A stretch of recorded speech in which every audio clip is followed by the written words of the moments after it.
Hey there, we are on the last chapter of our book today. It is chapter 7 called The Sleepover. Just when I think I'll die if I have to wait one more second, George arrives wearing his volcano pajamas. And he has on a giant camping backpack. My mom says, "Wow, George, it looks like you came very prepared."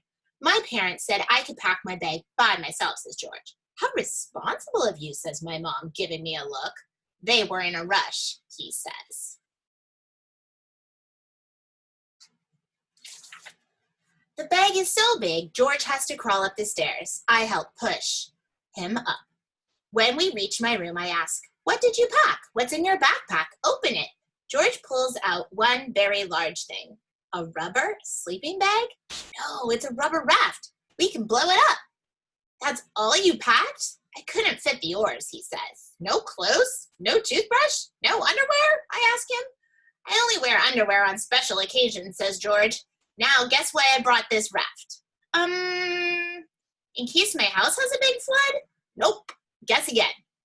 "Because you pee when you're sleeping? So you need a waterproof bed?" "I won't tell anyone." "No! For Tubtown, you silly," he says. "You don't need to buy it because now we can just play it." Wow, George is the greatest friend in the whole universe. We take turns blowing up the raft. It takes a long time. We use up all the air inside us. When we get our energy back, we put on bathing suits and throw the raft down the stairs, and then we carry it into the backyard. We find big sticks to row with. "Row faster," George keeps yelling. "We're almost there," I say. "I think I see it." And the brother and sister say, "What the heck are they doing?"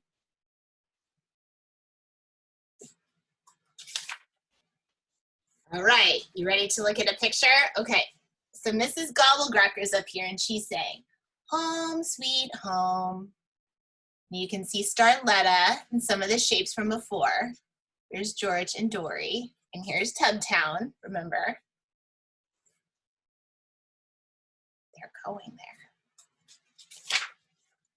We go up the elevator, eat fish and chips, slide head first, take a shower, look out from the lighthouse, jump off the diving board, and then we have a visitor. Hey! Boy, they are really using their imagination to pretend like they're inside Tubtown. "Wow, this is nice and cozy," says Luke. "Let's dump him out," I say. "He's too heavy." "Violet, help me," yells Luke. "I need backup. Let's crush him instead. Violet, help!" Violet and Luke drag us out of the raft. But we keep running and jumping back in, and they drag us out again. Everybody is laughing. I don't know why, but George keeps calling Violet Sergeant. "Help, the sergeant got me," says George. "Stop calling me that," says Violet, "although it might be fun to be the sergeant and boss you guys around."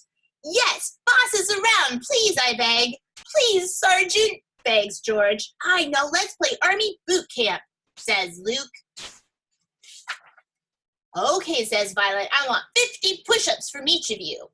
"Rascal, you're breathing too hard."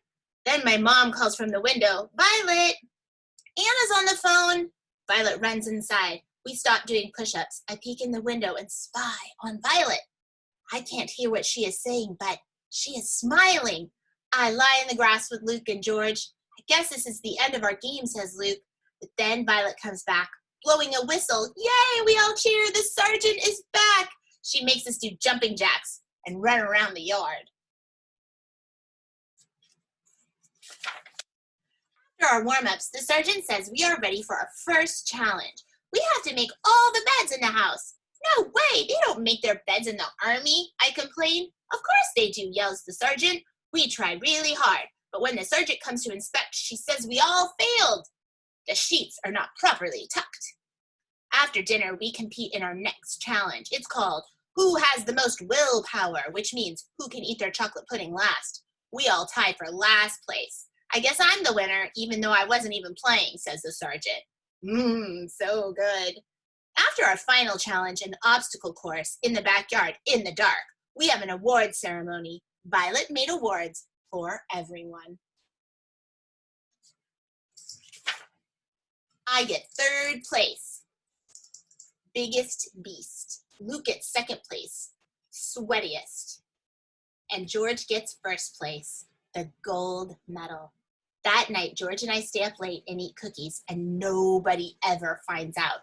The next day, Violet makes me a friendship bracelet, and then she makes a whole bunch more. Who are they for? I ask her. I have a lot of friends, she says. Really, I ask? Some real and some imaginary, she says. She winks at me and smiles. The end.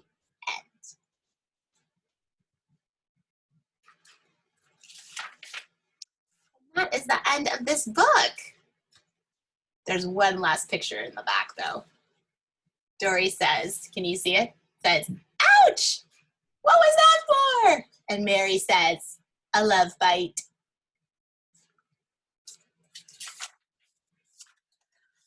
Now I get to pick a new book. I wonder what it will be.